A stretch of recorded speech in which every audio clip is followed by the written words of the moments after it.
The refugees themselves build these. In time, these collective structures will be converted into family or individual structures, depending on expansion. Pressure by the Thai Army and the Border Police hasn't stopped. From the beginning of the 90s, it has increased systematically to force refugees to leave their locales and make it to the Burmese border when they aren't turned back by the strong hand of the military. Despite the omnipresence of the Army and Border Police in the region, it often happens that Burmese soldiers in civilian clothes infiltrate into Thai territory and attempt to assassinate karenni leaders. The Thai police take some action, but these incidents are quickly forgotten to avoid any diplomatic incidents between Burma and Thailand. 11,000 people are now living in the only camp, number 3.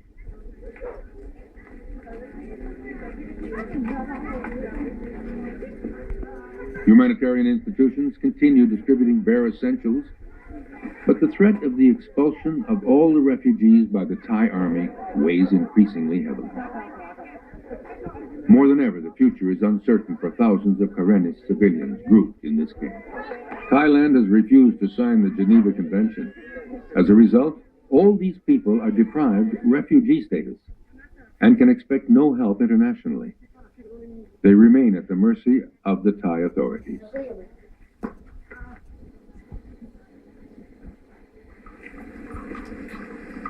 Here and there, away from the refugee camps, but never far from the main tourist routes, are these little villages that look like human zoos, where you can be astonished or disturbed, but where you can also buy little knick-knack remembrances from strange but haughty women who are smiling prisoners of a barely disguised blackmail.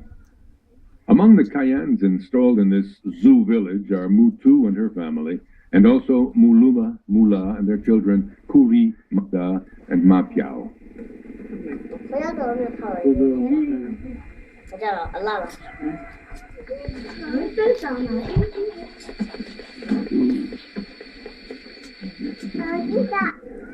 Sadly, the truth is really sad. Yes, these people have lost everything, he says. People they came here is not for the All their possessions, their land, even their identity. Yeah, cannot stay inside. We just make just The believe. Burmese authorities say, come back. We are the different. Declare yourselves to be Burmese. All will be forgiven. Everything will be fine. You will live here. Now they used to wear the brass, and we have more the Kayan, Karenni people. But they say no. We are not Burmese. We are independent ethnic groups, and we want our autonomy. That's what we're fighting for. Because the people, they normally used to say, "Oh, there's a Burmese people." We're not a Burmese. That's what we hate this thing. So actually, this is our main intention to do that. When we But in the meantime, here, after we lost tourist villages exist. They have to submit to indignation. They have no choice. So, but there's no change.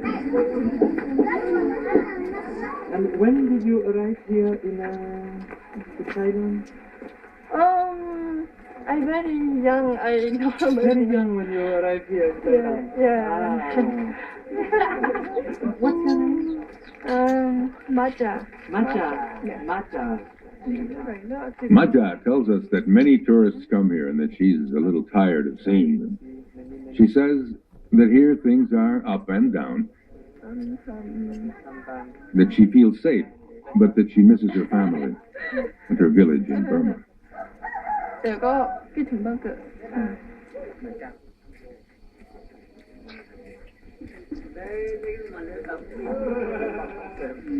Moi, oui. Je pensais contre ça. Avec les touristes? Oui. Oui, avec les touristes? Oui. Moi, ça s'appelle